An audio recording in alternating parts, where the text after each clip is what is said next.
Okay, ಅವರನ್ನ ನಾವು ಆರೋಪಿನೇ ಮಾಡಿದ್ವಿ ಅಂತನ್ನಿ. SIT ಅವರು ಆರೋಪಿಯನ್ನು ಮಾಡಿದ್ರೆ, FIR ಹರಿದ್ರೆ ಇಮಿಡಿಯೇಟ್ ಆಗಿ ಸರ್ಕಾರ FIR ಹರಿದ್ರೆ ಅಥವಾ ಕೋರ್ಟ್ ನಿರ್ದೇಶನ ಬಂದ್ರೆ ಅವರು ತಪ್ಪು ಮಾಡಿದ್ದಾರೆ ಎನ್ನುವಂತ ರುಜುವಾತ್ ದಾಖಲೆಯನ್ನು ಕೊಟ್ರೆ ಅದು ಸಾಮಾನ್ಯ ಅಪರಾಧ ಆಗಲ್ಲ ಪ್ರಶಾಂತ್, ದೊಡ್ಡ ಘನಘೋರ ಅಪರಾಧ. ಯಾಕೆ ಅಂತ ಹೇಳಿದ್ರೆ ಸಾರ್ವಜನಿಕರ ಎದೆಯೊಳಗಡೆ ಹೆಪ್ಪುಗಟ್ಟಿರೋದೇನು? ಸೌಜನ್ಯಗಳಿಗೆ ನ್ಯಾಯ, ಅಲ್ಲಿ ಸತ್ತಂತವರಿಗೆ ನ್ಯಾಯ, ಮತ್ತು ನಮ್ಮ ಒಡಲುರಿಗಳನ್ನ, ನಮ್ಮ ಆತ್ಮದ ಉರಿಗಳನ್ನ ಮತ್ತು ನಮ್ಮ ಮಕ್ಕಳ ಬದುಕಿನ ಕಟ್ಟುವಿಕೆಯ ಪ್ರಕ್ರಿಯೆಯಲ್ಲಿ ನಾವು ಪ್ರತಿ ಸಾಲನ್ನ ನೋಡ್ಬೇಕಾಗಿದೆ. 4,000 ಪುಟಗಳು ಏನು ಖಾಲಿ ಹಳೆ ಕೊಡ್ಲಿಕ್ಕೆ ಅವೇನು ಕಮಂಗಿಗಳ SIT ಅವರು? ಈಗ ಈಗ ಈಗ ಈಗ ಈಗ ನಾನು ಈ ನಿಮ್ಮ ಮಾತಿಗೆ ವಿರೋಧವಾಗಿ ಮಾತಾಡ್ತಾ ಇದ್ದೀನಿ ಅಂತ ಅಂದ್ಕೊಳಕ್ ಹೋಗ್ಬೇಡಿ. ನಮಗೂ ಒಂದು ಅಲ್ಲ ಅಲ್ಲ ಹೌದು, ಈಗ ನಮಗೂ ಸಹ ಸಾವಿರ ಗಟ್ಟಲೆ ಪುಟ ಬಂದಿತ್ತು, ಸಾವಿರ ಗಟ್ಟಲೆ ಪುಟದ ನೋಟಿಸ್ಗಳು ಬಂದಿತ್ತು, ಅದ್ರಲ್ಲಿ ಏನೂ ಇರಲಿಲ್ಲ, ಬದನೆಕಾಯಿ ಬರೀ ಪುಟ ಇತ್ತು ಅಷ್ಟೇ.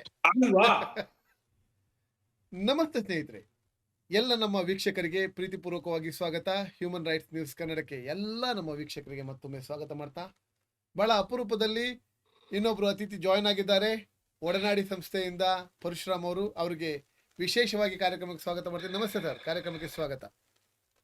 ನಮಸ್ಕಾರ ತಮಗೆ, ತಮ್ಮ ವೀಕ್ಷಕರಿಗೆ ಸರ್ವೋಜನ. ಸರ್, ಈಗ ಮೊದಲ ಪ್ರಶ್ನೆ, ಮೊದಲ ಪ್ರಕ್ರಿಯೆ, ನಾನಿಲ್ಲಿ ಟೈಟಲ್ ಸಹ ಕೊಟ್ಟಿದ್ದೀನಿ, ಸ್ಕ್ರೋಲಿಂಗ್ ಟೈಟಲ್. ಸಂಪೂರ್ಣ ಹಾದಿ ತಪ್ಪಿದ SIT, ದೂರುದಾರರೇ ಆರೋಪಿಗಳಾದರೆ ಇದೆಂತ ಆಶ್ಚರ್ಯ? ಇದಕ್ಕೊಂದು ಉತ್ತರ ಕೊಡಿ ಮೊದಲು. ದೂರುದಾರರೇ ಆರೋಪಿಗಳು ಅಂತ ಅನ್ನೋದಾದ್ರೆ ದೂರುದಾರರ ವಿರುದ್ಧ FIR ಅರಿಬೇಕು. This is a legal term ನಾನು ಕುರಿತು ಮಾತಾಡ್ತಾ ಇರೋದು. ಅದು ಇನ್ನೂ ಮಾತನಾಡಿಲ್ಲ. ಒಂದು. ಎರಡನೇದು, ದೂರುದಾರರೊಟ್ಟಿಗೆ ಏನು ವಿಚಾರವನ್ನ ಹಂಚ್ಕೊಂಡಿದ್ದಾರೆ ಅಥವಾ ತಿಳುವಳಿಕೆ ಕೊಟ್ಟಿದ್ದಾರೆ ಅಥವಾ ಆರೋಪಿಗಳು ಅಂತ ಹೇಳ್ತಿರೋರು ಯಾರು? ನೋಡಿ ಪ್ರಶಾಂತ್ ಅವರೇ, ಆರೋಪಿಗಳು ಅಂತ ಹೇಳಿ ಹೇಳಿದಾಗ ಆರೋಪಿಗಳ ವಿರುದ್ಧ ಈ ಸುಳ್ಳು ಸಾಕ್ಷಿಯನ್ನು ಸೃಷ್ಟಿಸಿದ್ದಕ್ಕೆ ಅಂತ ಹೇಳಿ FIR ಅರಿಬೇಕು. FIR ನಿಮ್ಮ ಬಳಿ ಇದೆಯಾ?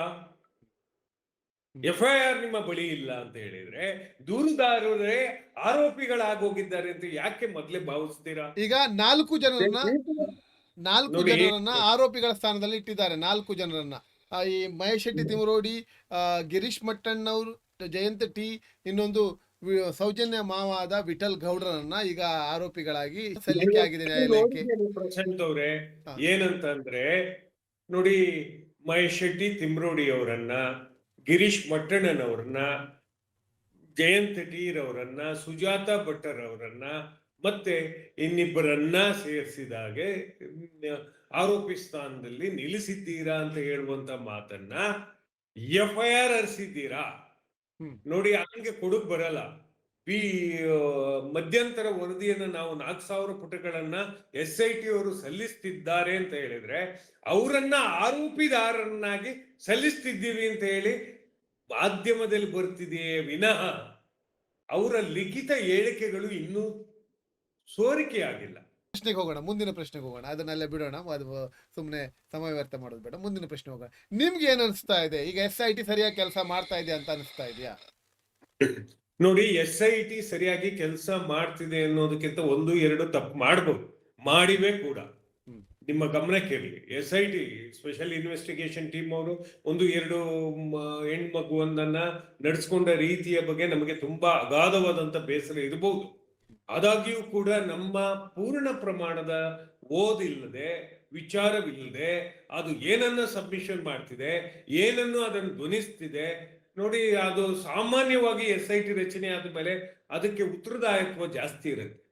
ಕೋರ್ಟ್ ಕ್ಲೋಸ್ಲಿ ಅಬ್ಸರ್ವ್ ಮಾಡ್ತಿರುತ್ತೆ. ಭಾರಿ ಮುಖ್ಯವಾಗಿ ನ್ಯಾಯಾಲಯ ಅದರ ಹಿಂಬಾಲಕರಾಗೇ ಅಬ್ಸರ್ವ್ ಮಾಡ್ತಿರ್ತದೆ, ಏನ್ ಮಾಡ್ತಾ ಇದೆ ಇದು. ಒಂದೇ ಒಂದು ಸಣ್ಣ ಎಳೆಯಲ್ಲಿ ತಪ್ಪಿದ್ರೆ ಅದು ಗಮನಿಸ್ತಾ ಇರುತ್ತೆ. ಎರಡನೇ ಎಳೆಯಲ್ಲಿ ತಪ್ಪಿದ್ರೆ ಹೋರಾಟಗಾರರು ಏನು ಸುಮ್ಮನೆ ಇರಲ್ಲ, ಅದನ್ನು ಕೂಡ ಹಿಡಿದು ಪ್ರಶ್ನಿಸುವ ಹಕ್ಕುದಾರರಾಗಿರ್ತಾರೆ.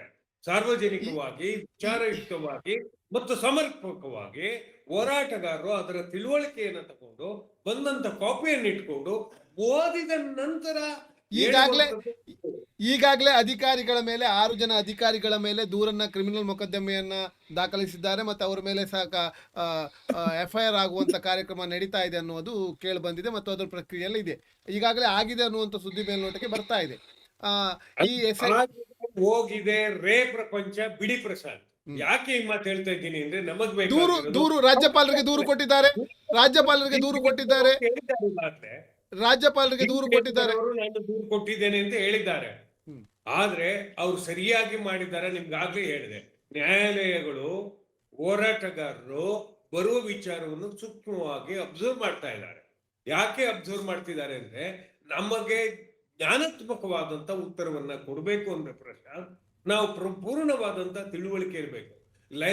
ಏನಂದ್ರೆ ಪ್ರತಿ ಒಂದು ಲೈನಿನ ಅಂಶಗಳು, ಲೈನಿನಲ್ಲಾದ ತೊಡಕುಗಳು ಮತ್ತು ಆ ಲೈನಲ್ಲಿ ಏನನ್ನು ಧ್ವನಿಸ್ತದೆ ಅನ್ನುವಂಥದ್ದನ್ನ ನಾವು ತಿಳ್ಕೊಳ್ಳೇಬೇಕಾಗತ್ತೆ. ತಿಳ್ಕೊಳ್ದೆ ಓಕೆ ಅವರನ್ನ ನಾವು ಆರೋಪಿನೇ ಮಾಡಿದ್ವಿ ಅಂತನ್ನಿ, SIT ಅವರು ಆರೋಪಿಯನ್ನು ಮಾಡಿದ್ರೆ, FIR ಹರಿದ್ರೆ ಇಮಿಡಿಯೇಟ್ ಆಗಿ ಸರ್ಕಾರ FIR ಹರಿದ್ರೆ ಅಥವಾ ಕೋರ್ಟ್ ನಿರ್ದೇಶನ ಬಂದ್ರೆ ಅವರು ತಪ್ಪು ಮಾಡಿದ್ದಾರೆ ಎನ್ನುವಂತ ರುಜುವಾತ್ ದಾಖಲೆಯನ್ನು ಕೊಟ್ರೆ ಅದು ಸಾಮಾನ್ಯ ಅಪರಾಧ ಆಗಲ್ಲ ಪ್ರಶಾಂತ್, ದೊಡ್ಡ ಘನಘೋರ ಅಪರಾಧ. ಯಾಕೆ ಅಂತ ಹೇಳಿದ್ರೆ ಸಾರ್ವಜನಿಕರ ಎದೆಯೊಳಗಡೆ ಹೆಪ್ಪುಗಟ್ಟಿರೋದೇನು, ಸೌಜನ್ಯಗಳಿಗೆ ನ್ಯಾಯ, ಅಲ್ಲಿ ಸತ್ತಂತವರಿಗೆ ನ್ಯಾಯ ಮತ್ತು ನಮ್ಮ ಒಡಗುರಿಗಳನ್ನ, ನಮ್ಮ ಆತ್ಮದೌರಿಗಳನ್ನ ಮತ್ತು ನಮ್ಮ ಮಕ್ಕಳ ಬದುಕಿನ ಕಟ್ಟುವಿಕೆಯ ಪ್ರಕ್ರಿಯೆಯಲ್ಲಿ ನಾವು ಪ್ರತಿ ಸಾಲನ್ನ ನೋಡ್ಬೇಕಾಗಿದೆ. ನೋಡಿ ಅದೇ ಹೇಳೋದು, ಸಂತೋಷ್ ರಾವ್ ನಿರ್ದೋಷಿ ಅಂತ ಹೇಳಲಿಕ್ಕೆ ಕೋರ್ಟಿಗೆ ಸಾಧ್ಯ ಆಗಿರೋದು ಆದ ಎಲ್ಲಾ ದಾಖಲೆಯನ್ನ ಪರಿಶೀಲಿಸಿದ ನಂತರ, ಎಲ್ಲಾ ಅಂಶಗಳನ್ನು ಗಮನಿಸಿದ ನಂತರ, ಎಲ್ಲಾ ಕೂದಲಿನ DNA ಗಮನಿಸಿದ ನಂತರ ಇವನು ನಿರ್ದೋಷಿ ಸಿಕ್ಕಿಸಲಾಗಿದೆ ಅನ್ನುವಂತ ಮಾತು ಬಂತು. ಅದೇ ರೀತಿಯಾಗಿ SIT ನಾವು ಸಿಕ್ಕಿಸ್ಬೇಕು ಅಥವಾ ಸಿಕ್ಕಿ ಹಾಕಿಸಬೇಕು ಅಂದ್ರೆ ನಮ್ಗೆ ಪರಿಪೂರ್ಣವಾದ ನ್ಯಾಯಿಕ ಜ್ಞಾನ ಬೇಕು. ಸುಮ್ನೆ ನಾವು ಡ್ರೈ ಆಗಿ ಹೇಳಕ್ ಆಗಲ್ಲ. ಯಾಕೆ ಅಂತ ಹೇಳಿದ್ರೆ ನಾವು ಸ್ಟಡಿ ಸರ್ಕಲ್. ಓಕೆ, ನಿಮ್ಮ ಅನುಭವ, ನೀವು ತಿಳಿದಂತ ಕಾನೂನು ಮಾಹಿತಿ, ನೀವು ತಿಳಿದಂತ ಕಾನೂನು ಅರಿವು, ನೀವು ಪತ್ರಕರ್ತರಾಗಿಯೂ ಕೆಲಸ ಮಾಡಿದಂಥವ್ರು, ಕಾನೂನನ್ನು ಸಹ ಓದ್ಕೊಂಡಂಥವ್ರು ಅಂತ ತಾವೇ ಹೇಳುವಂತ ಈ ನಿಟ್ಟಿನಲ್ಲಿ ಈಗ ಒಂದು ಪ್ರಶ್ನೆಯನ್ನು ನಾನು ಕೇಳ್ತಾ ಇದ್ದೀನಿ. ನಿಮಗೆ ಏನು ಅನಿಸಿಕೆ ಸೃಷ್ಟಿ ಆಗ್ತಾ ಇದೆ? ಇನ್ನೂ ಸಹ SIT ಇಂದ ನ್ಯಾಯದ ನಿರೀಕ್ಷೆಯನ್ನ ಮಾಡಬಹುದಾ? ಖಂಡಿತವಾಗಿಯೂ. ಈಗ ನನ್ಗೆ ಏನಕ್ಕೆ ಹೇಳ್ತಿದ್ದೀನಿ ಅಂತ ಹೇಳಿದ್ರೆ, ಅಲ್ಲಿರುವ ಯಾವ ಅಧಿಕಾರಿಯೂ ಅಮಾನತುಗೊಂಡಿಲ್ಲ. ಒಬ್ಬ ಅಧಿಕಾರಿ ಏನೋ ತಪ್ಪು ಮಾಡಿದಕ್ಕೆ ಟ್ರಾನ್ಸ್ಫರ್ ಆದ, ಅದು ಬೇರೆ ವಿಚಾರ. ಎಲ್ಲ ಅಧಿಕಾರಿಗಳ ಒಂದು ಇಂಚಿಂಚು ಅಂಶವನ್ನ ಅಲ್ಲಾಡಿಸುವ ಶಕ್ತಿ ಸಾರ್ವಜನಿಕರಿಗಿದೆ, ಹೋರಾಟಗಾರರಿಗಿದೆ, ತಿಳುವಳಿಕೆ ಇದೆ, ಬದ್ಧತೆ ಇದೆ. ಮತ್ತೆ ಬಹಳಷ್ಟು ಯೂಟ್ಯೂಬರ್ಸ್, ಬಹಳಷ್ಟು ವ್ಯೂವರ್ಸ್ ಅದನ್ನ ನೋಡ್ತಾ ಇರುವಂತವ್ರು, ಸತ್ಯ ಹೊರಗಡೆ ಬರ್ಲಿ ಅಂತ ಹೇಳಿ ಅಪಾಪಿಸ್ತಾ ಇರೋರು, ಅವರೆಲ್ಲರೂ ಕೂಡ ಗಮನಿಸ್ತಿದ್ದಾಗ ಸರ್ಕಾರ ಮುಜುಗರಕ್ಕೆ ಸಿಗಾಕೊಳ್ಳುವ ನಿಟ್ಟಿನಲ್ಲಿ ಪ್ರಯತ್ನ ಆಗ್ಲಾರ್ದು. ಮತ್ತೆ ಅದು ಸತ್ಯ ಅಲ್ಲ ಅಂತ ಹೇಳಲಿಕ್ಕೆ ನಮಗೆ ಬಲಿಷ್ಠವಾದ ರುಜುವಾತು ಇರೋದು ಯಾವ್ದ್ರಿಂದ ಪ್ರಶಾಂತ್ ಅವ್ರೆ? ಅವರ ಕೊಟ್ಟ ವರದಿಯ ಪ್ರತಿ ಸಾಲುಗಳನ್ನ ನಾವು ಗಮನಿಸ್ಬೇಕಾಗತ್ತೆ. ಯಾಕೆಂದ್ರೆ ವಕೀಲನಾಗಿಯೂ ಕೂಡ ಯೋಚಿಸ್ಬೇಕಾಗತ್ತೆ, ನ್ಯಾಯಶಾಸ್ತ್ರವನ್ನು ಓದಿದವನಾಗಿಯೂ ಯೋಚನೆ ಮಾಡ್ಬೇಕಾಗತ್ತೆ, ಮತ್ತು ಸಾರ್ವಜನಿಕವಾಗಿ ಒಂದು ಮಗುವಿನ ರೋದನೆ ಇದೆಯಲ್ಲ, ಅಷ್ಟೊಂದು ಮಕ್ಕಳು ಸತ್ತಿದ್ದಾರೆ, ಆ ರೋದನೆಯ ಅಂಶಗಳು ಮತ್ತು ಅಲ್ಲಿ ಬಿದ್ದಂತ ಅಸ್ಥಿಪಂಜರದ ರೋದನೆಗಳೇನಿದೆ ಆ ರೋದನೆಯ ಅಂಶವನ್ನ ಗಮನಿಸಿ ಹೇಳುವಂಥದ್ದು ಮಾಡ್ಲೇಬೇಕಾಗಿದೆ. ಆದ್ರೆ ಏನನ್ನೋ ಧ್ವನಿಸ್ತಿದೆ ಅಂತ ಅನ್ನುವಂಥದ್ದು ನಾವು ಹೇಳಲಿಕ್ಕೆ ಸಿದ್ಧ ಆಗ್ಬಾರ್ದು. ಯಾಕೆ ಅಂತ ಹೇಳಿದ್ರೆ ನಾವು ಪಕ್ಕಾ ಸ್ಟಡಿ ಮಾಡುವಂಥವ್ರು. ನಿಮ್ಗೆ ಅದು ಗೊತ್ತು. ಈಗ CBI ನ್ಯಾಯಾಲಯದಲ್ಲಿ ಸಂತೋಷ್ ರಾವ್ ಅವ್ರದ್ದು ಅಥವಾ ಕುಮಾರಸ್ವಾಮಿ ಅವರು ತಂದಂತ ಜಡ್ಜ್ಮೆಂಟ್ ಅಲ್ಲಿ ಆದಂತ ಪರಿಣಾಮವನ್ನು ನಾವು ಗಮನಿಸಿದ್ದೇವೆ. ಅದರಲ್ಲಿ ಮತ್ತೆ ಅವನೇ ಅಪರಾಧಿ ಅಂತ ಹೇಳಲಿಕ್ಕೆ 108 ಕತೆ ಸೃಷ್ಟಿ ಆದ್ರೂ ಆಗ್ಲಿಲ್ಲ. ಯಾಕಾಗ್ಲಿಲ್ಲ ಅಂತ ಹೇಳಿದ್ರೆ ಅಲ್ಲಿ ಆ ರೀತಿಯ ವರದಿಗಳು ಸ್ಪಷ್ಟವಾಗಿದ್ವು, ಕೋರ್ಟಿನ ವರದಿಗಳು ಸ್ಪಷ್ಟವಾಗಿದ್ದು. ಜನಸಾಮಾನ್ಯರಂತೆ ನಾವು ಮಾತಾಡಬಾರ್ದು. ಏಕೆ ಅಂತ ಹೇಳಿದ್ರೆ ಜನಸಾಮಾನ್ಯರಿಗೆ ಕಾನೂನಿನ ಅರಿವು ಪೂರ್ಣ ಪ್ರಮಾಣದಲ್ಲಿದೆ ಅಂತ ನಾನು ಭಾವಿಸಲ್ಲ. ಆದ್ರೆ ಪ್ರತಿ ಸಾಲನ್ನ ನಾವು ಅಧ್ಯಯನ ಮಾಡಬೇಕು. ಆರೋಪಿದಾರನ್ನ ಕೈ ಬಿಟ್ಟಿದ್ದಾರೆ ಅನ್ನೋದಾದ್ರೆ ಅಥವಾ ಸತ್ತ ಒಳಗೆ ನ್ಯಾಯ ಒದಗಿಸುವ ನಿಟ್ಟಿನಲ್ಲಿ ತಪ್ಪೆಸಗಲ್ಪಟ್ಟಿದೆ, ಈ ಅಸ್ಥಿಪಂಜರದಲ್ಲಿ ಏನೆಲ್ಲ ತಪ್ಪಾಗಿದೆ, ನಾವು 6 ಜನವನ್ನ ಪಾರ್ಟಿ ಮಾಡ್ತಾ ಇದ್ದೇವೆ. ಹಾಗಾದ್ರೆ ನಾವು ಪಾರ್ಟಿ ಆಗ್ಬೇಕಿತ್ತಲ್ಲ, ಅಥವಾ ಕೆಂಪಮ್ಮನ ಪಾರ್ಟಿ ಆಗ್ಬೇಕಿತ್ತಲ್ಲ, ಸಾಕ್ಷಿ ಹೇಳಿದ್ದಾರೆ. ಆದ್ರೆ ನಾನೇನು ಇವ್ರನ್ನ ಡಿಸ್ಪ್ಯೂಟ್ ಮಾಡ್ತಾ ಇಲ್ಲ, ನಮಗೆ ಗೊತ್ತಿಲ್ಲದೆ ಇರುವಂತ ಅಂಶ ನೀವು ತೆಗೆದುಕೊಂಡ ಆಳೆಗಳನ್ನ ಯಾಕೆ ಅಂತ ಹೇಳಿದ್ರೆ, ಈಗಾಗಲೇ ಮೇನ್ ಸ್ಟ್ರೀಮ್ ಮಾಧ್ಯಮದವರು ಗಿರೀಶ್ ಮೊಟ್ಟಣ್ಣ ಅವರು ಓದಂತ ಅಂಶದಲ್ಲಿ ಇಲ್ಲ ಈ ತರ ಇಲ್ಲ ಈ ತರ ಇದೆ ಅಂತ ಹೇಳಿ ಓದಿದ ನಂತರ ತಿಳ್ಕೊಳ್ತೀವಿ. ಯಾಕೆ ತಪ್ಪು ಮಾಹಿತಿ ಒದಗಿಸ್ತಿದ್ದೀರಿ ಅಂತ ಹೇಳಿ ಚಾನೆಲ್ಗಳಿಗೆ ಧ್ವನಿ ಎತ್ತಿದ್ದಿದೆ. ಆ ನಿಟ್ಟಿನಲ್ಲಿ ನಾವು ಪೂರ್ಣ ಪ್ರಮಾಣದ ಥಾಟ್ಫುಲ್ ಆದಂತ ವಿಚಾರಗಳನ್ನ ಗ್ರಹಿಸ್ಬೇಕು. 4,000 ಆಳೆಗಳನ್ನ ನಾವು ಅಧ್ಯಯನ ಮಾಡಬೇಕು. ಅಧ್ಯಯನ ಮಾಡಿ ಅದರ ಕಾಪಿಯ ನಿರೀಕ್ಷೆಯಲ್ಲಿದ್ದೇವೆ. ಆ ಆಗ್ಲಿ. ಕಾಪಿಯನ್ನು ಪಡ್ಕೋಬೇಕು. ಆಗ್ಲೇ ಆ ಕಾಪಿಯನ್ನು ಪಡೆದುಕೊಂಡ ನಂತರ ಕಾಪಿಯನ್ನ ನಿರೀಕ್ಷೆ ಅದನ್ನ ಸಂಪೂರ್ಣ ಸ್ಟಡಿ ಮಾಡಿದ ನಂತರ ಪುನಃ ನಿಮ್ಮ ಇಂಟರ್ವ್ಯೂನ ತೆಗೆದುಕೊಳ್ತೀನಿ. ನೀವು ಸಮಯ ಕೊಡಬೇಕು. ಅಲ್ಲದೆ ಮುಂದಿನ ಪ್ರಶ್ನೆಗೆ ಹೋಗೋಣ. ಈಗ ಇಲ್ಲಿ ಮೇಲ್ನೋಟಕ್ಕೆ ಅಲ್ಲ, ನೇರವಾಗಿ ಯಾರು ಈ ಪ್ರಕರಣದಲ್ಲಿ ಭಾಗಿಯಾಗಿದ್ದಾರೆ, ಆರೋಪಿಗಳು ಯಾರಿದ್ದಾರೆ, ಅವರಿಗೆ ಸಂಬಂಧಪಟ್ಟದ್ದು ಏನಾದ್ರೂ ಇದುವರೆಗೆ ಏನಾದ್ರೂ ಆಗಿದೆ ಅಂತ ಅನಿಸ್ತದ ನಿಮಗೆ ಈಗಲೂ ಸಹ? ಯಾಕೆ ಆಗಿಲ್ಲ ಅಂತ ಭಾವಿಸ್ತೀರಾ? ಅದಕ್ಕೆ ನನಗೆ ಉತ್ತರ ಕೊಡಿ. ನೋಡಿ, ನಾನು ಅದಕ್ಕೆ ಉತ್ತರ ನಾನು ಖಂಡಿತವಾಗಿ ನಾನು ಖಂಡಿತವಾಗಿ ಉತ್ತರ ಕೊಡ್ತೀನಿ. ಅದಕ್ಕೆ ಉತ್ತರ ಕೊಡ್ತೀನಿ. ಯಾಕಂದ್ರೆ ನೋಡಿ, ನಮ್ಮ ರಾಜ್ಯದಲ್ಲಿ ನಡೆದಂತ ಈ ಸೌಜನ್ಯ ಸಾವಿನ ಹಿನ್ನೆಲೆಯಲ್ಲಿ CBI ಯಾವ ರೀತಿ, ಕೇಂದ್ರ ಸರ್ಕಾರದ CBI ಯಾವ ರೀತಿಯಲ್ಲಿ ಕೆಲಸ ಮಾಡಿದ್ದೇವೆ ಅಂತ ನೋಡಿದೆ. ಅಲ್ಲಿ ವಿರೋಧಿಗಳು ಯಾವ ರೀತಿ ಪ್ರಭಾವಿಗಳಂತ ಗೊತ್ತಿದೆ. ಅದ ನಂತರ COD ಅದೆಲ್ಲ ಬಿಡಿ, COD ಪೊಲೀಸ್ ಎಲ್ಲ ಬಿಡಿ, CBI ಆಯ್ತು. ಅದ ನಂತರ ಈ ಪ್ರಕರಣವನ್ನ ಇದು ಮಾಡಿದಾಗ ಒಬ್ಬ ಕೇಂದ್ರ MP ಶ್ರೀನಿವಾಸ್ ಪೂಜಾರಿ ಅಂತವರು ಪತ್ರ ಬರೀತಾರೆ, ಯಾರಿಗೆ ED ತನಿಖೆ ಆಗ್ಬೇಕು, ಇದು ಮಾಡ್ಬೇಕು ಅಂತ. ಅಂದ್ರೆ ಇಷ್ಟೆಲ್ಲ ಪ್ರಭಾವಿಗಳು, ಇಷ್ಟೆಲ್ಲ ರಾಜಕಾರಣಿಗಳು ಅವರ ಪರವಾಗಿ ಕೆಲಸ ಮಾಡ್ತಾ ಇರುವಾಗ ಅವರ ಒಂದು ಬೆನ್ನೆಲುಬಾಗಿ ನಿಂತಾಗ ನಾವ್ ಹೇಗೆ ಎಣಿಸ್ಬೇಕಾಗುತ್ತೆ ಇದು ಸರಿಯಾಗಿ ಕೆಲಸ ಮಾಡ್ತದೆ ಅಂತ? ಈಗ ಪ್ರಶಾಂತ್ ಅವರೇ, ED ತನಿಖೆ ಎನ್ಫೋರ್ಸ್ಮೆಂಟ್ ಡೈರೆಕ್ಟರೇಟ್ ಏನಂತ ಹೇಳಿದ್ರೆ, ನಿಮ್ಗೆ ಭಾರಿ ಮುಖ್ಯವಾಗಿ ಪ್ರಶಾಂತ್ ಅವರೇ ಮತ್ತೊಂದು ಅಂಶ ಹೇಳೋದು. ಈಗ ED ತನಿಖೆ ಅಥವಾ CBI ತನಿಖೆ ಯಾರ ವಿರುದ್ಧ ಆಯ್ತು ಅಂತ ಭಾವಿಸ್ತೀರಿ? ಈಗ ಯಾರು ವಿರುದ್ಧವೂ ಆಗ್ಲಿಲ್ಲ. ED ತನಿಖೆ ಯಾವಾಗ ಬರುತ್ತೆ ಅನ್ನೋದು ನಿಮ್ ತಲೆಯಲ್ಲಿ ಇರ್ಲಿ. ಓಕೆ, ಜನಾರ್ದನ್ ಪೂಜಾರಿ ಅವರು ಅಥವಾ ಶ್ರೀನಿವಾಸ್ ಪೂಜಾರಿ ಅವರು ಮಾಡಿದ ತಪ್ಪು ಅಂತ ಹೇಳಲಿಕ್ಕೆ ಬರೋದಿಲ್ಲ. ಅವ್ರು ಮಾಡಿರೋದು ಕರೆಕ್ಟ್ ಆಗಿದೆ. ಯಾಕೆ ಅಂತ ಹೇಳಿದ್ರೆ, ಈಗ ಶ್ರೀನಿವಾಸ್ ಪೂಜಾರಿ ಅವರು ED ಯಾರ ಮೇಲೆ ಬರ್ಬೇಕು? ಕೋಟ್ಯಾಂತರ ರೂಪಾಯಿ ಯಾರು ದಗಲ್ಬಾಜಿ ವ್ಯವಹಾರ ಮಾಡಿದ್ದಾರೆ, ಯಾರು ಅಹಿತಕರವಾದದ್ದನ್ನು ಮಾಡಿದ್ದಾರೆ, ಯಾರು ಅನುಮಾನಾಸ್ಪದವಾಗಿ ವರ್ತಿಸಿದ್ದಾರೆ, ಅವ್ರ ಮೇಲೆ ಮಾಡ್ತಾ ಇರ್ಬೋದು, ಮಾಡ್ತಾ ಇಲ್ಲ ಅಂತ ಅಲ್ಲ, ಮಾಡ್ತಾ ಇರ್ಬೋದು. ಆದ್ರೆ ಅದರ ಪೂರ್ಣವಾದಂತ ಮಾಹಿತಿ ದಕ್ಕಬೇಕು ಅಂತ ಹೇಳಿದ್ರೆ ಟೇಕ್ಸ್ ಟೈಮ್. ಅದರಿಂದ ನಾವು ಕನ್ಕ್ಲೂಷನ್ ಬರೋದು ಬೇಡ ಪ್ರಶಾಂತ್ ಅವ್ರೆ. ಯಾಕೆ ಅಂತ ಹೇಳಿದ್ರೆ ಪ್ರತಿಯೊಂದು ಹಂತದಲ್ಲಿಯೂ ಕೂಡ, ಯಾಕೆಂದ್ರೆ ನೀವೇ ಆಗ್ಲಿ ನಾವೇ ಆಗ್ಲಿ ಸತ್ಯವನ್ನಷ್ಟೇ ಮಾತಾಡ್ಬೇಕಾಗಿರೋದ್ರಿಂದ ಸತ್ಯದ ಆಚೆ ನೋಡ್ಬಾರ್ದು, ಮತ್ತೆ ದಾಖಲೆಯೊಟ್ಟಿಗೆ ಮಾತಾಡ್ಬೇಕು. ನೋಡಿ, ನನಗೆ ಈ ದಾಖಲೆ ಸಿಕ್ಕಿದೆ, ಈ ಸಾಲ್ ತಪ್ಪಿದೆ, ಈ ಸಾಲ್ ಸರಿ ಇದೆ, ಈ ED ಬರ್ತೀನಿ ಅಂದ್ರು, ED ಇನ್ನೂ ಬಂದಿಲ್ಲ. ಯಾಕೆ ಅಷ್ಟು ಫೈನಾನ್ಸ್ ಕಾರ್ಪೊರೇಷನ್ ಮೇಲೆ ಇನ್ನು ED ದಾಳಿ ಆಗಿಲ್ಲ? ಈ ಅಂಶಗಳನ್ನ ಇಟ್ಕೊಂಡು ಮಾತಾಡ್ಬೇಕು ಅಂತ ಹೇಳಿದ್ರೆ ನಮಗೆ ಪೂರ್ಣ ಪ್ರಮಾಣದ ಗೋಚರಿತ ಮಾಹಿತಿ ಬೇಕು. ಅಗೋಚರಿತವಾದಂತ ಮಾಹಿತಿ ನಮ್ಗೆ ಬೇಕಾಗಲ್ಲ. ಈಗ ಅಗೋಚರವಾದ ಮಾಹಿತಿ, ಗೋಚರಿತ ಮಾಹಿತಿ ಇದ್ರೆ ಅದನ್ನೇ ಕೊಡಿ. ಈಗ ಏನು ಗೋಚರಿತ ಮಾಹಿತಿ ಇದೆ ಅದನ್ನೇ ಕೊಡಿ ನೀವೀಗ. ಏನ್ ಗೋಚರವಾದದ್ದು ಎರಡೇ ಮಾಹಿತಿ. ಒಂದು, ಕೆಂಪಮ್ಮನ್ನ ಸರಿಯಾಗಿ ನಡೆಸ್ಕೊಳ್ಳದೆ ಇರುವ ವಿಚಾರಕ್ಕೆ ಸಂಬಂಧಪಟ್ಟ ಹಾಗೆ ಯಾರಿಗೆ ಯಾವ ರೀತಿಯಾದಂತ ಯಾವ ಅಂಶದಲ್ಲಿ ಪತ್ರ ಬರಿಬೇಕು ಮತ್ತು ಖುದ್ದು ಹಾಜರಾಗಿದ್ದೇವೆ. SIT ಮುಂದೆ ಕೆಂಪಮ್ಮನವರು ಮತ್ತು ಒಡನಾಡಿಯ ಸಿಬ್ಬಂದಿಗಳು ಖುದ್ದು ಹಾಜರಾಗಿದ್ದಾರೆ ಅವರ ಮೋಹಂತಿಯವರ ಹತ್ರ. ಅದೇ ರೀತಿಯಾಗಿ ನಾಗಲಕ್ಷ್ಮಿ ಚೌಧರಿ ಅವರನ್ನು ಕೂಡ ಭೇಟಿಯಾಗಿದ್ದಾರೆ. ಏನನ್ನ ಪ್ರೆಸೆಂಟ್ ಮಾಡಬೇಕು, ಯಾವ ವಿಚಾರವನ್ನ ಪ್ರೆಸೆಂಟ್ ಮಾಡಬೇಕು, ಸತ್ಯವನ್ನಲ್ಲದೆ ಬೇರೆಯವನ್ನ ಹೇಳಿದ್ರೆ ಅದನ್ನ ಹಲೋ ಮಾಡ್ಲಿಕ್ಕೆ ನಾವೂ ರೆಡಿ ಇಲ್ಲ, ಅವರೂ ರೆಡಿ ಇಲ್ಲ ಅಂದಾಗ ನೀವು ಡಾಕ್ಟರ್ ನಾಗಲಕ್ಷ್ಮಿ ಚೌಧರಿ ಮಹಿಳಾ ಆಯೋಗದ ಅಧ್ಯಕ್ಷರು, ಅವರು ಸಹ ಒಂದು ಪತ್ರವನ್ನು ಬರೀತಾರೆ SITಗೆ. ಪತ್ರವನ್ನು ಬರೆದು ಸರಿಯಾದ ರೀತಿಯಲ್ಲಿ ಸಮಗ್ರ ತನಿಖೆ ಮಾಡಬೇಕು ಅಂತ ಪತ್ರ ಬರೀತಾರೆ. ಅದಕ್ಕೂ ಕೆಲವು ಪತ್ರಕರ್ತರು ಮಾಧ್ಯಮದವರು ಏನೇನೋ ಅವ್ರಿಗೆ ಹೇಳ್ತಾರೆ. ಆ ಬಗ್ಗೆ ತಾವು ಹಿಂದಿನ ಸಂಚಿಕೆಯಲ್ಲಿ ಕೆಲವು ಇದ್ರಲ್ಲಿ ಮಾತಾಡ್ತೀವಿ. ಒಬ್ಬ ಹಳೆಯ ಮಾಧ್ಯಮದ ವ್ಯಕ್ತಿಯಾಗಿ ಈಗಲೂ ಕೆಲವು ಕಡೆ ಕಾಲಮಿಸ್ಟ್ ಆಗಿಯೂ ಕೂಡ ಬರೆಯೋದ್ರಿಂದ ನಾನು ಸ್ಪಷ್ಟವಾಗಿ ನಿಮ್ಮೊಟ್ಟಿಗೆ ಹೇಳೋದು, ನೋಡಿ, ಇಲ್ಲದೆ ಇರುವುದನ್ನು ಸೃಷ್ಟಿಸುವಂತದ್ದು ಕೂಡ ಮಾಧ್ಯಮದ ಕೆಲಸ ಅನ್ನೋ ರೀತಿಯಲ್ಲಿ ಆಗೋಗಿದೆ. ಇಲ್ಲದನ್ನ ಸೃಷ್ಟಿಸುವಂತದ್ದು, ಆಗ ಏನಾಗುತ್ತೆ, ಟಿ ಆರ್ ಪಿ ರೇಟ್ ಜಾಸ್ತಿ ಹೋಗುತ್ತೆ, ಮತ್ತೊಂದು ಹೋಗುತ್ತೆ. I did not want to disclose that.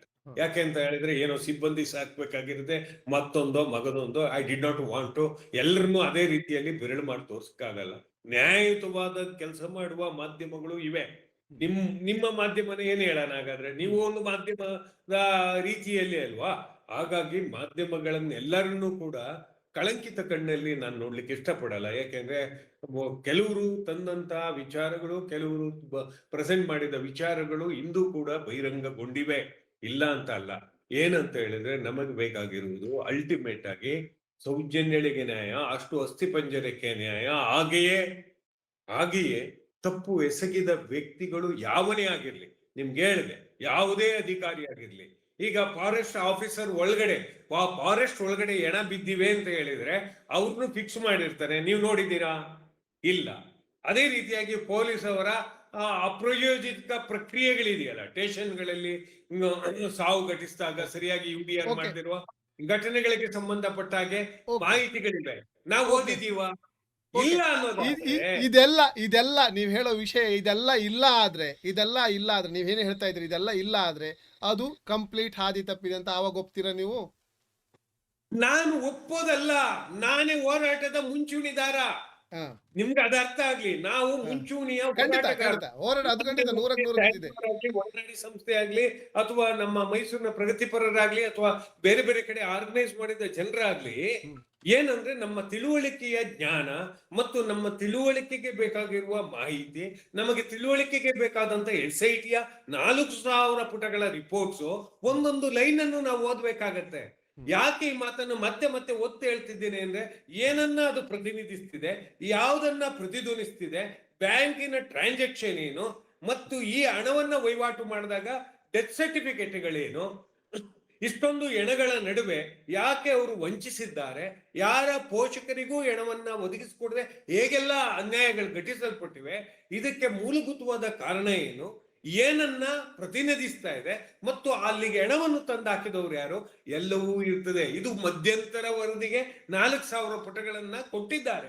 ಹಾಗಂತ ಈಗ ಇದ್ಯಾವುದು ನೀವು ಹೇಳಿದಂತೆ ಇದ್ಯಾವ ವಿಚಾರಗಳು ಇಲ್ಲದಿದ್ರೆ SIT ಹಾದಿ ತಪ್ಪಿದೆ ಅಂತ ನಾವು ಅದನ್ನು ಖಂಡಿತವಾಗಿ ಒಪ್ಕೊಳ್ಬೇಕಾಗುತ್ತೆ. ಪ್ರಶಾಂತ್ ಅವರೇ 4,000 ಬರೀ ಖಾಲಿ ಹಾಳೆ ಕೊಟ್ಟಿರ್ತಾರ SIT ಅವರು? The closely observe high court, the closely observe ಹೋರಾಟಗಾರರು, ಕ್ಲೋಸ್ಲಿ ಅಬ್ಸರ್ವ್ ಸಾರ್ವಜನಿಕರು. ನಾವು ದಡ್ರಲ್ಲ, ಸ್ಪಷ್ಟವಾಗಿ ಹೇಳ್ತಿದ್ದೇನೆ, ನಾವು ದಡ್ಡಲ್ಲ. 4,000 ಪುಟಗಳು ಏನು ಖಾಲಿ ಹಾಳೆ ಕೊಡ್ಲಿಕ್ಕೆ ಅವೇನು ಕಮಂಗಿಗಳ SIT ಅವರು? ಈಗ ನಾನು ಈ ನಿಮ್ಮ ಮಾತಿಗೆ ವಿರೋಧವಾಗಿ ಮಾತಾಡ್ತಾ ಇದ್ದೀನಿ ಅಂತ ಅಂದ್ಕೊಳಕ್ ಹೋಗ್ಬೇಡಿ. ನಮಗೂ ಒಂದು ಈಗ ನಮಗೂ ಸಹ 1,000 ಗಟ್ಟಲೆ ಪುಟ ಬಂದಿತ್ತು, 1,000 ಗಟ್ಟಲೆ ಪುಟದ ನೋಟಿಸ್ಗಳು ಬಂದಿತ್ತು, ಅದ್ರಲ್ಲಿ ಏನೂ ಇರಲಿಲ್ಲ, ಬದನೆಕಾಯಿ ಬರೀ ಪುಟ ಇತ್ತು ಅಷ್ಟೇ. ಆದ್ರೆ SIT ಹಂಗೆ ಕೊಡಕ್ ಬರಲ್ಲ. SIT ಹಂಗೆ ಕೊಡಕ್ ಬರಲ್ಲ. ಈಗ ಬ್ಯಾಂಕಿನ ದಾಖಲೆ, ಓಕೆ, ಶೆಡ್ ಯಂತ್ರ ನಿರ್ಮಾಣ ಮಾಡಿದ್ರೆ FIR, ಶೆಡ್ ಯಂತ್ರ ನಿರ್ಮಾಣ ಮಾಡಿದರೆ ಸುಳ್ಳು ಸಾಕ್ಷಿ ನುಡಿಸಿದ್ದಾರೆ ಅನ್ನೋದಕ್ಕೆ ದಾಖಲೆ, ಮತ್ತೆ 3ನೇದು ಫೋಟೋಗ್ರಫಿ, ಯಾವ್ಯಾವ ಸ್ಥಳದಲ್ಲಿ ಯಾವ್ಯಾವ ಮಾಲ್ಗಳು ಸಿಕ್ತು, ಹೇಗೆ ಸಿಕ್ತು, ಮತ್ತೆ ಏನನ್ನ ಅವರು ಧ್ವನಿಸಿದ್ರು. 1 ನಿಮಿಷ ಸಮಾಧಾನ ಕೊಡಿ. ಅವರು ನೆಗೆಟಿವ್ ಆಗಾರ ವಿಡಿಯೋ ಮಾಡ್ಕೊಳ್ಳಿ ಅಥವಾ ಪಾಸಿಟಿವ್ ಆಗಾರ ವಿಡಿಯೋ ಮಾಡ್ಕೊಳ್ಳಿ, everything is white and black, colourful ಆಗೇ ಇರ್ಬೇಕು, ವಿಡಿಯೋ ಮಾಡಿರ್ಬೇಕು, ಮತ್ತೆ ಸ್ಟೇಟ್ಮೆಂಟ್ ಅಲ್ಲೇ ರೆಕಾರ್ಡ್ ಆಗಿರ್ಬೇಕು, ಆ ಸ್ಟೇಟ್ಮೆಂಟ್ ಮೇಲೆ ಸಹಿ ಆಗಿರ್ಬೇಕು. ನೀನ್ ಕುತಂತ್ರ ಮಾಡಿದ್ಯಾ ಅಂತ ಪ್ರಶಾಂತ್ಗೆ ಆರೋಪ ಮಾಡ್ತೀನಿ. ಆ ಕುತಂತ್ರ ಮಾಡಿಲ್ಲ, ಹಂಗಿಲ್ಲ ಹಿಂಗಿಲ್ಲ ಅಂತ ಅನ್ನೋದಲ್ಲ. ಕುತಂತ್ರ ಮಾಡಿದ್ಯಾ, ನೋಡಿ ಈ ತರದ್ದೆಲ್ಲ ದಾಖಲೆ ಇದೆ, ಸೈನ್ ಹಾಕು ಅಂದ್ರೆ ಆಗ ಮಾತ್ರ ಬುದ್ಧಿವಂತನೊಬ್ಬ ಸೈನ್ ಹಾಕ್ಲಿಕ್ಕೆ ಸಾಧ್ಯ, ಇಲ್ಲ ಅಂದ್ರೆ ಇಲ್ಲ. ಆ ಕಾರಣದಿಂದ ನಾವು ಇದನ್ನ ನಿರಂತರವಾಗಿ ಒಬ್ಬ ಕಾನೂನಿನ ಅಭ್ಯಾಸ ಮಾಡದಂತವನಾಗಿ, ಒಬ್ಬ ವಿಚಾರವನ್ನು ತಿಳಿದಂತವರಾಗಿ, ಒಂದು ಸಂಸ್ಥೆಯ ನೈತಿಕ ಜವಾಬ್ದಾರಿ ಹೊತ್ತವರಾಗಿ ನಾವು ಸ್ಪಷ್ಟವಾಗಿರ್ಬೇಕು. ಯಾಕೆ ಅಂತ ಹೇಳಿದ್ರೆ ಇಲ್ಲ ಅಂತಂದ್ರೆ ಅದು ಸುಮ್ನೆ ನಾನು ಜನರಿಗೆ ದಿಕ್ಕು ತಪ್ಪಿಸ್ಲಾರೆ. ನನಗೇನ್ ಕಣ್ಣು ಮುಂದೆ ಕಾಣ್ತದೆ, ಹೇಗೆ ಸಂತೋಷ್ ರಾವ್ ನಿರ್ದೋಷಿ ಅಂತ ಹೇಳಿ ಅವನ್ ಬೆನ್ನು ಕಟ್ಟಿ ನಿಂತಿದ್ದೇವೆ. ಯಾಕೆ ಅಂತ ಹೇಳಿದ್ರೆ ಜಡ್ಜಿ ಹೇಳ್ತಿದ್ದಾರೆ, ಜಡ್ಜಿಗೆ ಯಾವುದೇ ದಾಖಲೆ ಸಿಕ್ಸಿಲ್ಲ. ಆ ಕಾರಣದಿಂದಾಗಿ ಮತ್ತು ನಾವು ಅಬ್ಸರ್ವೇಷನ್ ಮಾಡಿದ ಕಾರಣದಿಂದಾಗಿ ನಾವು ಹೇಗೆ ತೀರ್ಮಾನಕ್ಕೆ ಬರಬೇಕು ಅಂತ ಹೇಳಿದ್ರೆ ಅದು ಪಾರದರ್ಶಕತೆ, ಎಲ್ಲಕ್ಕಿಂತ ಹೆಚ್ಚಾಗಿ ನೈತಿಕ ಜವಾಬ್ದಾರಿ, ವಿಚಾರದ ಜವಾಬ್ದಾರಿ, ತಿಳುವಳಿಕೆಯ ಮಟ್ಟ ಮತ್ತು ನಾವು ಬೇರೆಯವರಿಗೆ ಪ್ರಶ್ನೆ ಮಾಡಿದಾಗ ನೀವೇ ಪ್ರಶ್ನೆ ಮಾಡ್ತೀರಾ ನಾಳೆ. ಖಂಡಿತ. ಆಗ ಪ್ರಶ್ನೆ ಮಾಡಬೇಕು ಅಂದ್ರೆ ನಾನು ಪೂರ್ಣವಾದಂತ ತಿಳುವಳಿಕೆಯ ಜ್ಞಾನದೊಟ್ಟಿಗೆ ಬದುಕಬೇಕು ಪ್ರಶಾಂತ್. Okay, okay. ಸಾಕಷ್ಟು ಸಾಕಷ್ಟು ವಿಚಾರಗಳನ್ನ ತಿಳಿಸಿದ್ರು ಒಡನಾಡಿಯ ಪರಶುರಾಮ್ ಅವರು. ಅವರಿಗೂ ನಮಗೂ ಒಂದು ರೀತಿಯ ನೇರ ವಾದ ಆಯ್ತು. ನನ್ನ ಅಭಿಪ್ರಾಯಗಳು ಬೇರೆ ಇರಬಹುದು. ಅವರು ಸತ್ಯದ ಕಡೆ ಸತ್ಯದ ಮಾತನ್ನ ಸತ್ಯವನ್ನ ಇಟ್ಟು ಹೇಳಲಿಕ್ಕೆ ಪ್ರಯತ್ನ ಪಟ್ರು. ಆದ್ರೆ ಅವರಿಗೆ ನಾನು ಕ್ರಾಸ್ ಕ್ವಶನ್ ಮಾಡಲೇಬೇಕು. ನಾನೊಬ್ಬ ಪತ್ರಕರ್ತನಾಗಿ ನನ್ನ ಕೆಲಸವನ್ನ ಮಾಡಲೇಬೇಕು. ಅದೇ ರೀತಿಯಲ್ಲಿ ಪ್ರಶ್ನೆಯನ್ನ ಮಾಡಿದ್ದೇನೆ. ಏನೇ ಇರಲಿ, ಒಡನಾಡಿ ಪರಶುರಾಮ್ ಅವರು ಮಾತಾಡಿದ ವಿಚಾರಕ್ಕೆ ಸಂಬಂಧಪಟ್ಟು ಕಮೆಂಟ್ ಮಾಡಿ ನಿಮ್ಮ ಅಭಿಪ್ರಾಯಗಳನ್ನ ತಿಳಿಸಬೇಕು. ಮತ್ತೆ ಮುಂದಿನ ಸಲ ಅವರ ಪುಟಗಳನ್ನ ಏನು 3,900 ಚಿಲ್ಲರೆ ಪುಟಗಳೇನು ಹಾಕಿದ್ದಾರೆ ವರದಿಯನ್ನ, ಮಧ್ಯಂತರ ವರದಿಯನ್ನ, ಅದನ್ನು ಓದಿ ಮತ್ತೆ ಪುನಃ ಅವ್ರನ್ನ ಇಂಟರ್ವ್ಯೂ ಮಾಡ್ಲಿದ್ದೀನಿ. ಆಗ ಅವರ ಉತ್ತರಗಳು ಬದಲಾಗ್ತದಾ, ಇದೇ ಉತ್ತರ ಇರ್ತದ ಅಥವಾ ಅಲ್ಲಿ ಏನಾದ್ರು ಬದಲಾಗ್ತದ ಅಂತ ಕಾದು ನೋಡೋಣ. ಫೈನಲ್ ಆಗಿ ಹೇಳೋದಾದ್ರೆ ಅಲ್ಲಿ ಅವ್ರನ್ನ ವಿನಾಕಾರಣ ಶಿಕ್ಷಿದ್ರೆ ವಿನಾಕಾರಣ ಶಿಕ್ಷಿದ್ದಾರೆ, SIT ಸಮರ್ಪಕವಾಗಿ ಸರಿ ಇಲ್ಲ ಅಂತ ಹೇಳುವಂತದ್ದು ಮಾಡ್ತೇನೆ. ಇದೆಯಾ ಸತ್ಯ, ಇದೆಯಾ ಸತ್ಯವನ್ನೇ ಹೇಳ್ತೇನೆ. ಆಗ್ಲಿ, ಕಾದ್ ನೋಡೋಣ ಅಂತ ಹೇಳ್ತಾ ಇಷ್ಟೊತ್ತು ಮಾತನಾಡಿದ ಪರಶುರಾಮ್ ಅವರಿಗೆ ವಿಶೇಷವಾದ ಧನ್ಯವಾದಗಳು. ನಮಸ್ಕಾರ. ನಮಸ್ಕಾರ ಸರ್. ನಮಸ್ಕಾರ.